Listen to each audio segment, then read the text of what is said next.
дайны дараа нийгмийн шинэ тогтолцоонд хэрэгжиж эхэлсэн. Роберт Шуман гэж хэн байсан бэ? Дайны дараах нийгмийн тогтолцоонд хэрэгжиж байна. Роберт Шуман бол Европын нэгдлийн үндэслэгчдийн нийгэм. Францын гадаад эрхийн сайдын хувьд тэрээр 1950 оны 5 дугаар сарын 9-нд Шуманы төлөвлөгөө бичиг боловсруулсан.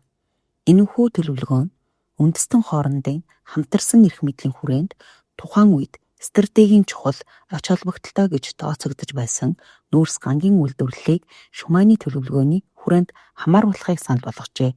Энэхүү санал нь 1951 онд Европын нүүрс гангийн нийгэмлэг байгуулах үндэс суурийг тавьсан бөгөөд хожим нь Европын холбоог үүсгэн байгуулах гэрээний нэг болсон юм. Шуманы төлөвлөгөөг зарласан 5 дугаар сарын 9-ний өдрийг одоо Европын өдөр болгон тэмдэглэж Европын эв нэгдэл хамтын арчилгааны бэлэгдэл гэж үздэг. 1950-аад онд Европын холбоог байгуулах төлөвлөгөө хэрхэн орж ирэв? Европын хамтын ажиллагаа 1951 онд Европын нүүрс гангийн нийгэмлэг байгуулагдсанаар эхэлсэн. 1951 онд баруун Европын 6 орны Бельги, Франц, Итали, Люксембург, Нидерланд, баруун Германк засгийн газрын төлөөлөгчид Европын нүүрс ба Парис дахь гангийн нийгэмлэг аж үйлдвэрийн үйлдвэрлэлийг төвлөрсөн эрх мэдлийн дор байрлуулснаар Европын нүүрс гангийн нийгэмлэг дайныг зөвхөн төсөөлхийн аргагүй төдийгүй материаллык зүйлгүй болгох зорилготой байв. 6 орны хоорондын нэгдэл хамтын ажиллагааны бусад хэлбэрийн үндсэн занал нь болсон. Ромын гэрээ яагаад чухал вэ?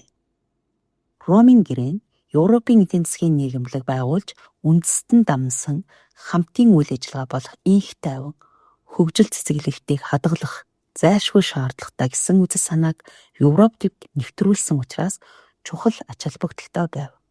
Үндэстэн дамнасан хамтын ажиллагаа нь ихэнх дипломатуудын мэддэг уламжлалт олон улсын хамтын ажиллагаанаас холд авсан. Энэхүү гэрээнд гарын үсэг зурах үйл ажиллагаа нь европчууд Европт инх тайван байдлаа хадгалан хөгжин дэвших амьдрахын тулд үндэсний бүрэн эрхт байдлаа золиослох шаардлагатай гэдгийг ойлгосон тэр мөчийг тэмдэглэн үлдээжээ. Эхлээд эдийн засгийн дараа нь улс төрийн интеграц үүсгэсэн байна. Европын холбооны анхны нэр нь юу байсан бэ?